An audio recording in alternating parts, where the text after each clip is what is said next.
नमस्कार। पिछले वीडियो में अपन डिस्कस किए थे हेप्टेसिटी के बारे में और ब्रिड्जिंग लिगेंड के बारे में।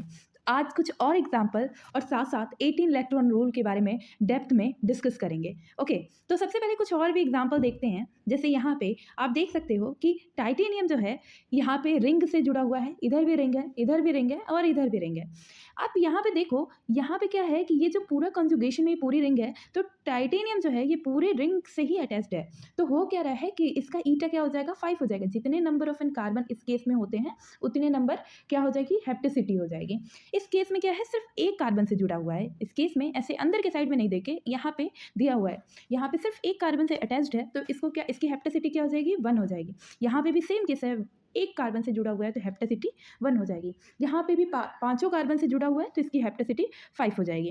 अब आते हैं इधर केस देखते हैं। आप इधर देख सकते हो कि 2 कार्बन से जुड़ा हुआ है, डबल बॉन्ड, दोनों डबल बॉन्ड से जुड़ा हुआ है, तो आप देख सकते हैं कि ये इसकी हेप्टेसिटी क्या हो जाएगी, 2 हो जाएगी। यहाँ पे भी आप देख रहे हो कि पूरे 5 कार्बन से जुड़ा हुआ है तो इसकी हेप्टेसिटी कितनी हो रही है, 5 हो जा रही है। यहाँ एक कार्बन से जुड़ा हुआ है, हेप्टेसिटी 1 हो जा रही है। यहाँ पे भी एक कार्बन से जुड़ा हुआ है, हेप्टेसिटी 1 हो जा रही है। ये सारी चीज़ें आप ध्यान में रखना, ठीक है। अब देखो, एक यहाँ पे भी है, ये आपको पता ही चल जा रहा है कि यहाँ पे भी 5 हो जाएगी और यहाँ पे भी सिर्फ एक कार्बन से है तो 1 हो जाएगी। यहाँ पे भी क्या हो जाएगी, पूरे पांचों कार्बन से है तो हेप्टेसिटी क्या हो जाएगी, 5 हो जाएगी। यहाँ 1 हो जाएगी, यहाँ पे भी सिर्फ 1 हो जाएगी, यहाँ पे भी सिर्फ 1 हो जाएगी। समझ में आ रहा है सारी चीज़ें, क्योंकि अपन डिस्कस बहुत अच्छे से डेप्थ में डिटेल में बात किए थे फर्स्ट लेक्चर में, तो आई थिंक अब ये बहुत आसान हो गया होगा आपके में। यहाँ पे तीनों कार्बन से लिंक्ड है आपका Mn, तो ये क्या हो जाएगी, इसकी हेप्टेसिटी क्या हो जाएगी, 3 हो जाएगी। एक चीज़ ध्यान रखिए, हम जब भी लिंक की बात कर रहे हैं तो ऐसा नहीं है कि हम यहाँ पे ऐसे बात कर रहे हैं।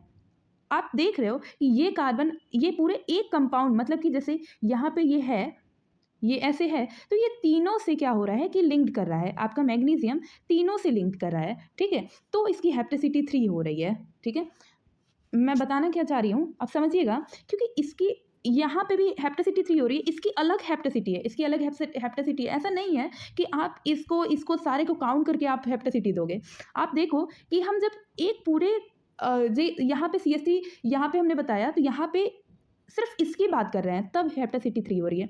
हम यहाँ सिर्फ इसकी बात कर रहे हैं तो हेप्टेसिटी 1 हो रही है, सिर्फ इसकी बात करें तो हेप्टेसिटी 1 हो रही है, इसकी बात करें तो हेप्टेसिटी 1, इसकी बात करें हेप्टेसिटी 1 हो रही है। देखिए हम जो कह रहे हैं, अब आपको नेक्स्ट जब एग्जाम्पल बताएंगे तो आपको हम समझा रहे हैं कि क्यों ये बोल रहे हैं। देखो इसकी हम नेमिंग करते हैं ना, ध्यान से देखना, इसकी जो नेमिंग कर रहे हैं देखो किस बेसिस पे और क्यों कैसे कर रहे हैं। सबसे पहली चीज़ आपको हमने ब्रिड्जिंग लिगेंड के बारे में बताया। ये दोनों ही क्या है, ये दोनों ही क्या है, एक ब्रिड्जिंग लिगेंड है। ये वाला जो आपका ब्रिड्जिंग लिगेंड है, ये 2 एल्युमिनियम से क्या हुआ है, जुड़ा हुआ है।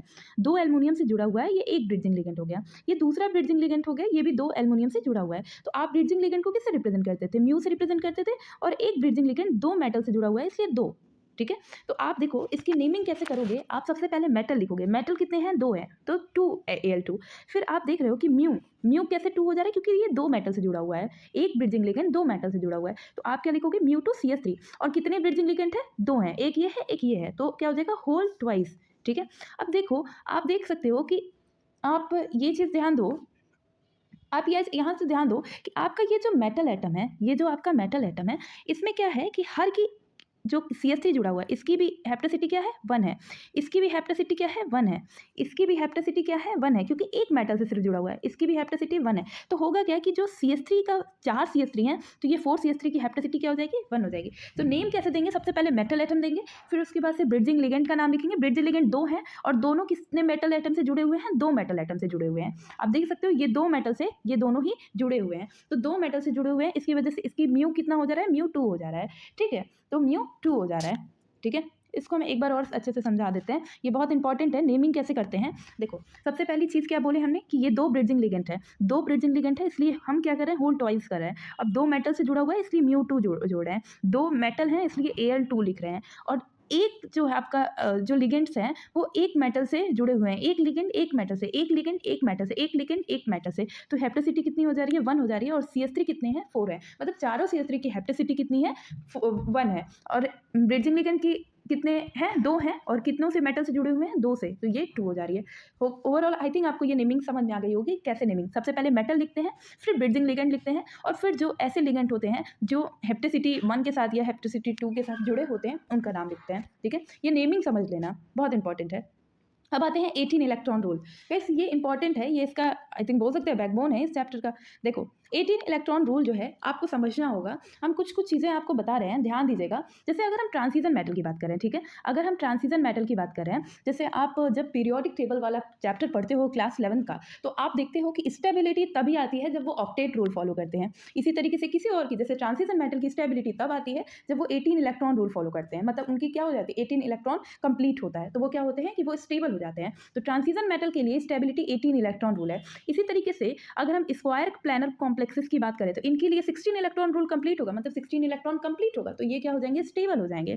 तीसरा आता है मेन ग्रुप। मेन ग्रुप का आप हम पढ़ चुके हैं, जब हम पढ़ते थे periodic table, octet rule follow करते हैं। ये main group octet rule follow करते हैं, ध्यान में रखिएगा, main rule octet rule follow करते हैं, ठीक है। इसी तरीके से जैसे कि ट्रांजिशन मेटल है 18 इलेक्ट्रॉन रूल फॉलो करते हैं, उसी तरह से लेंथेनॉइड एक्टिनॉइड भी क्या होते हैं, 18 इलेक्ट्रॉन रूल फॉलो करते हैं। तो ट्रांजिशन मेटल और लेंथेनॉइड एक्टिनॉइड दोनों ही क्या होते हैं, 18 इलेक्ट्रॉन रूल फॉलो करते हैं। लेकिन जो स्क्वायर प्लेनर कॉम्प्लेक्स होते हैं, ये स्क्वायर प्लेनर कॉम्प्लेक्स क्या करते हैं, ये 16 इलेक्ट्रॉन रूल फॉलो करते हैं, ठीक है। फिर आप देख सकते हो कि जो कॉम्प्लेक्सेस जो कि 18-16 रूल फॉलो करते हैं, उनको क्या बोलते हैं, ये स्टेबल कॉम्प्लेक्सेस होते हैं, ठीक है। ये सारी चीज़ें आप ध्यान में रखना है, ये आप कहीं नोट कर लेना है। ये सारी चीज़ें हम जो जो लिखवा रहे हैं ये आप नोट कर लेना है, या फिर बोलो तो हम इसका आपको PDF प्रोवाइड कर देंगे सारे का, ठीक है। अब आते हैं, अगर ये 17 और 19 पे होते हैं, ठीक है, 17 और 19 इलेक्ट्रॉन होते हैं, तो होता क्या है कि ये होते हैं पैरामैग्नेटिक। 17 और 19 इलेक्ट्रॉन वाले क्या होते हैं, पैरामैग्नेटिक। वैसे ही 16 और 18, बस स्क्वायर प्लानर कॉम्प्लेक्सेस को छोड़ के 16 और 18 वाले जो होते हैं डायमैग्नेटिक होते हैं। इसको वैसे डायमैग्नेटिक स्टेबल होते हैं, तो स्क्वायर प्लानर कॉम्प्लेक्सेस भी हो सकते हैं, सॉरी छोड़ के नहीं बोल सकते, स्क्वायर प्लानर कॉम्प्लेक्सेस भी क्या होते हैं, डायमैग्नेटिक हो जाते हैं, ठीक है। अब इसी तरीके से ध्यान में रखना कि 17-19 इलेक्ट्रॉन जहाँ काउंट करने पे आ रहा है वो क्या हो जाएंगे, आपके पैरामैग्नेटिक हो जाएंगे, और जहाँ 16 और 18 इलेक्ट्रॉन आएगा वो क्या हो जाएंगे, डायमैग्नेटिक हो जाएंगे, ठीक है। अब आप कुछ देखोगे, यहाँ पे हम कुछ वैलेंस इलेक्ट्रॉन्स की बात करेंगे। आप देख रहे हो यहाँ पे कुछ एलिमेंट्स हैं जो स्कैंडियम टाइटेनियम, ये आपको ट्रांजिशन एलिमेंट्स आपको दिख रहे हैं। ये ट्रांजिशन एलिमेंट्स के ऊपर कुछ ग्रुप्स के नाम लिखे हैं, कुछ ग्रुप्स के नंबर लिखे हैं, नाम नहीं नंबर लिखे हैं। ये नंबर क्या डिनोट करते हैं, इनके वैलेंस इलेक्ट्रॉन को रिप्रेजेंट करते हैं। जैसे स्कैंडियम का कितने वैलेंस इलेक्ट्रॉन है, 3 है, ठीक है। टाइटेनियम में 4, 5, ऐसे सारे का आपको दिख रहा है। ये बहुत इंपॉर्टेंट है, अगर आपको याद नहीं होगा तो आप इसको समझ के याद कर लेना, बहुत ज़्यादा इंपॉर्टेंट है। अब देखो calculation of N 18 electron rule. देखो कैलकुलेशन ऑफ एन 18 इलेक्ट्रॉन, ये जो है हम स्टेबिलिटी है स्टेबल या नहीं, फॉलो कर रहा है 18 इलेक्ट्रॉन या नहीं, ये सारी चीज़ें हम इसको कैलकुलेट करके पता करेंगे। इसमें आप 2 मेथड देख रहे हो, एक ऑक्सीडेशन स्टेट मेथड है, एक जो है न्यूट्रल स्टेट मेथड है। ये दोनों मेथड जो हैं ये आपको सेम रिजल्ट देंगे, लेकिन क्या होगा कि इनको कैलकुलेट करने का तरीका, ऑक्सीडेशन स्टेट मेथड और न्यूट्रल एटम मेथड का तरीका अलग अलग होगा। जैसे ऑक्सीडेशन स्टेट में हम क्या करेंगे, जैसे एक एग्जांपल लेते हैं, ये आपको एग्जांपल दिख रहा है, ये एग्जांपल में हम ऑक्सीडेशन स्टेट मेथड यहीं पे समझ लो। यहाँ पे हम जब ऑक्सीडेशन स्टेट मेथड की बात करेंगे तो आप देख रहे हो ये Fe 2 एटम से लिंक है, 2 रिंग से लिंक्ड है, तो हो क्या रहा है, ये Fe जो है ये 2+ ऑक्सीडेशन स्टेट में है, ठीक है, 2+ ऑक्सीडेशन स्टेट में है। लेकिन अगर हम बात करें न्यूट्रल स्टेट मेथड की, न्यूट्रल स्टेट मेथड में, तो यहाँ पे हम क्या करते हैं, यहाँ पे Fe को एक न्यूट्रल एटम के फॉर्म में लिया जाता है, ठीक है, न्यूट्रल एटम के फॉर्म में लिया जाता है। अब देखो ऑक्सीडेशन स्टेट मेथड, यहाँ पे आपको पिछले वीडियो में बताया गया था कि ये रिंग जो होती है इनको CP कहा जाता है, ठीक है। CP क्यों कहते हैं, सारी चीज़ें पिछले लेक्चर में हमने डिस्कस की। अब देखो ये CP जो है, ये आप देख सकते हो, ये हम यहाँ पे CP बना रहे हैं। ये CP जो है, अगर हम ऑक्सीडेशन स्टेट मेथड में देखेंगे तो होगा क्या, इनके पास कितने इलेक्ट्रॉन है, यहाँ 2 इलेक्ट्रॉन, यहाँ 2 इलेक्ट्रॉन और यहाँ 2 इलेक्ट्रॉन, ओवरऑल कितने हैं, 6 इलेक्ट्रॉन है। तो 2 CP है तो 12 इलेक्ट्रॉन, ठीक है।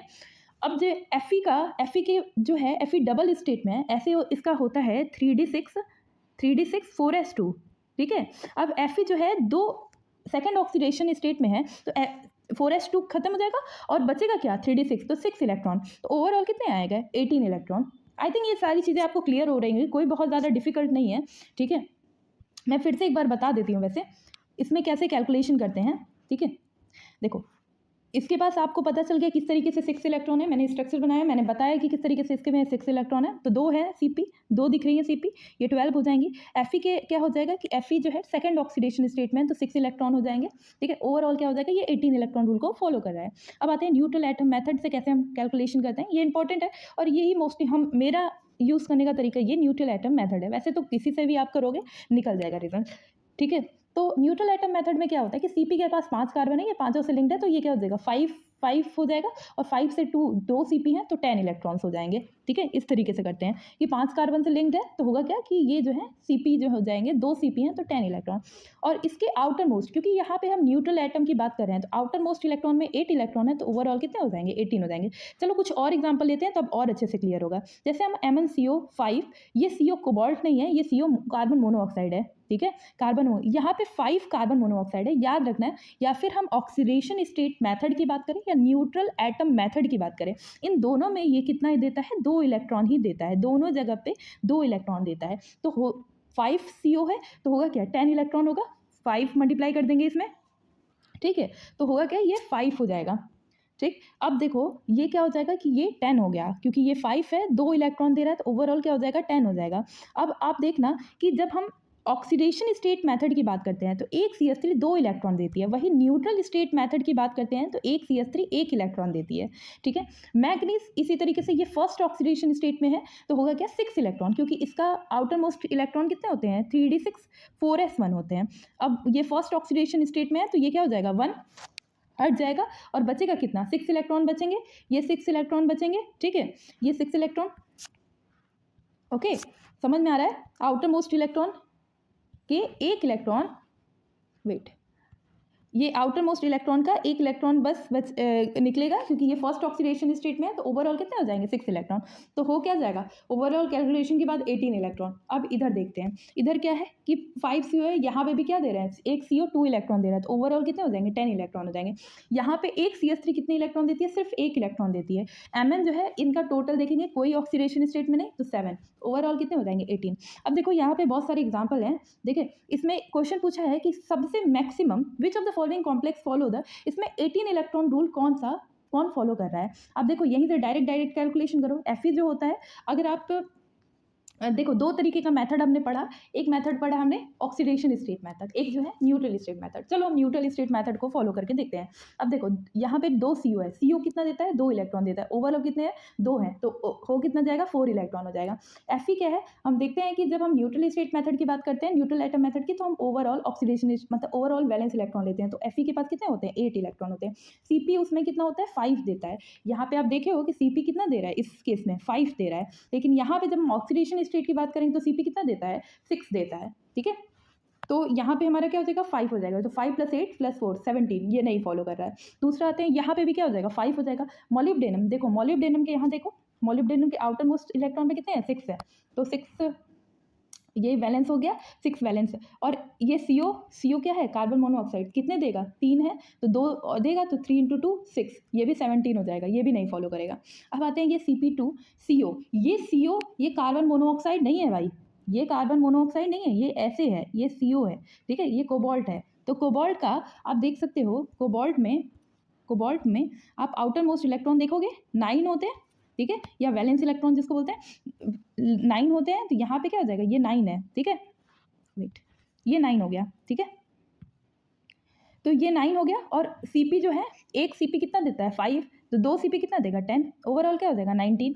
ठीक है, अब देखो लास्ट है रोडियम वाला, ये एक Cp कितना देगा 5, 2 Cp कितना देगा 10। रोडियम का वैलेंस इलेक्ट्रॉन देखो कितना है, देखो रोडियम का वैलेंस कितना है 8, ये क्या हो जाएगा 8, ओवरऑल ये फॉलो करेगा, तो 18 इलेक्ट्रॉन कौन फॉलो करेगा, ये फॉलो करेगा। ठीक है, 18 इलेक्ट्रॉन रूल ये फॉलो करेगा। समझ में आता है किस तरीके से कैलकुलेट कर रहे हैं आप। एक कोई मेथड पकड़ो, या ऑक्सीडेशन स्टेट मेथड पकड़ो, या फिर न्यूट्रल स्टेट मेथड पकड़ो। ठीक है, इन दोनों में से कोई एक मेथड पकड़ के आप पूरा कैलकुलेशन कर लो, और देखो कि कौन फॉलो कर रहा है और कौन नहीं फॉलो कर रहा है। ठीक है, यहाँ पे भी आप देखो कैलकुलेट करोगे, वी है वैनेडियम का आप देखो यहाँ पे ऑक्सीडेशन स्टेट कितना है 5 है, तो यहाँ पे आप 5 लिख लो, और 6 × 2 = 12, तो 12 + 5 17। समझ में आता है। इसी तरीके से यहाँ पे देखो, यहाँ पे भी क्या हो जाएगा, सोडियम है 1 हो गया। ठीक है, तो 1 ही हो गया, और आप अभी इसका कैलकुलेशन किए हो कितना होता है 17, ओवरऑल कितना हो जाएगा 18। समझ में आता है। सोडियम 1 इलेक्ट्रॉन देगा, वेनेडियम कितना दे रहा था 5, और CO6 कितना 6 × 2 = 12, क्योंकि यहाँ पे ये कार्बन मोनोऑक्साइड है, कोबाल्ट नहीं है। कोबाल्ट जब लिखा रहेगा तो याद रखना ये ऑक्सीजन छोटा रहता है, और जब कार्बन मोनोऑक्साइड तो दोनों इक्वल होते हैं, मतलब C भी कैपिटल होगा और O भी कैपिटल होगा। ठीक है, तो कंफ्यूज मत होना। समझ में आता है। तो ये सारी चीज़ें आपको ये तो ये स्टेबल हो गया ना। सोडियम से रिएक्शन करने के बाद से जब 17 इलेक्ट्रॉन था तो सोडियम से रिएक्शन करने के बाद से 18 हो गया, तो ये क्या हो गया, स्टेबल हो गया। ये बहुत अच्छे से आप पढ़ोगे जब आप ये आप जब हमको हमें याद आ रहा है कि जब हम मास्टर्स का कुछ चैप्टर्स पढ़ रहे थे तो उसमें यही याद कर रहे थे कि ये सोडियम से रिएक्ट करके ही अपने आप को स्टेबल करता है। वैनेडियम का जो हेक्सा कार्बन मोनोऑक्साइड का कंपाउंड होता है, ठीक है। तो फिर आप देख रहे हो कि कॉम्प्लेक्स विच है वो 17, ये स्ट्रॉन्ग ऑक्सीडाइजिंग एजेंट होते हैं। ऑक्सीडाइजिंग एजेंट और रिड्यूसिंग एजेंट आप समझते हो कि जो ऑक्सीडाइजिंग एजेंट वो होते हैं जो दूसरे को ऑक्सीडाइज करें और अपने आप को रिड्यूस करें, और रिड्यूसिंग एजेंट क्या होते हैं, जो दूसरे को रिड्यूस करें और अपने आप को ऑक्सीडाइज करें, ठीक है। तो ऑक्सीडाइजिंग एजेंट क्या हो रहे हैं कि ये क्या कर रहे हैं, दूसरे को ऑक्सीडाइज कर रहे हैं और अपने आप को रिड्यूस कर रहे हैं, ठीक है। अब आप कंफ्यूज हो रहे होंगे कि यहाँ पे ये तो इलेक्ट्रॉन बढ़ रहा है तो ये तो ऑक्सीडाइज हो रहा है। देखो गाइस, हम बताना क्या चाह रहे हैं, यहाँ सोडियम 0 के वैलेंस में, यहाँ पे प्लस में है, तो ये क्या हुआ, ऑक्सीडाइज हो गया। यहाँ पे क्या है, ये एक न्यूट्रल है ना, यहाँ पे कोई चार्जेस नहीं है, लेकिन यहाँ पे क्या आ रहा है, चार्जेस आ रहा है, तो ये क्या हो रहा है, रिड्यूस हो रहा है, वो भी माइनस का चार्ज आ रहा है। तो यहाँ पे क्या हुआ, ये एक ऑक्सीडाइजिंग एजेंट हुआ, क्योंकि ये क्या कर रहा है, दूसरे को ऑक्सीडाइज कर रहा है और अपने आप को क्या कर रहा है, रिड्यूस कर रहा है। समझ में आता है, ये अपने आप को रिड्यूस कर रहा है क्योंकि यहाँ पे निगेटिव चार्ज आ गया, और ये क्या हो गया, ये पॉजिटिव, ये ऑक्सीडाइज हुआ है। तो ये क्या हो गया, एक ऑक्सीडाइजिंग एजेंट हो गया। दूसरे को ऑक्सीडाइज करते हैं, ऑक्सीडाइजिंग एजेंट, लेकिन अपने आप को क्या करते हैं, रिड्यूस करते हैं, ठीक है।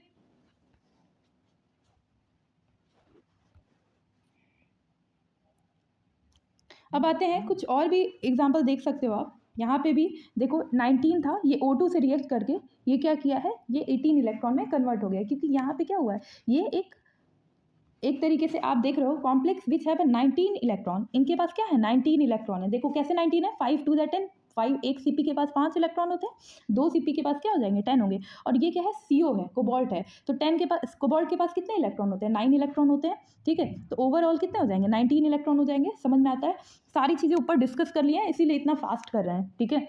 हमें लगता है कि आपको समझ में आ रहा होगा, क्योंकि इतने सारे एग्जाम्पल जब बता देने के बाद आई थिंक आपको समझ में आ रहा होगा। तो ये क्या है कि जब जो 19 इलेक्ट्रॉन के होते हैं वो क्या होते हैं, वो स्ट्रॉन्ग रिड्यूसिंग एजेंट होते हैं, और जो 17 इलेक्ट्रॉन के होते हैं वो स्ट्रॉन्ग ऑक्सीडाइजिंग एजेंट होते हैं। ध्यान में रखना, 17 इलेक्ट्रॉन वाले स्ट्रॉन्ग ऑक्सीडाइजिंग एजेंट होते हैं और 19 इलेक्ट्रॉन वाले स्ट्रॉन्ग रिड्यूसिंग एजेंट होते हैं, ठीक है।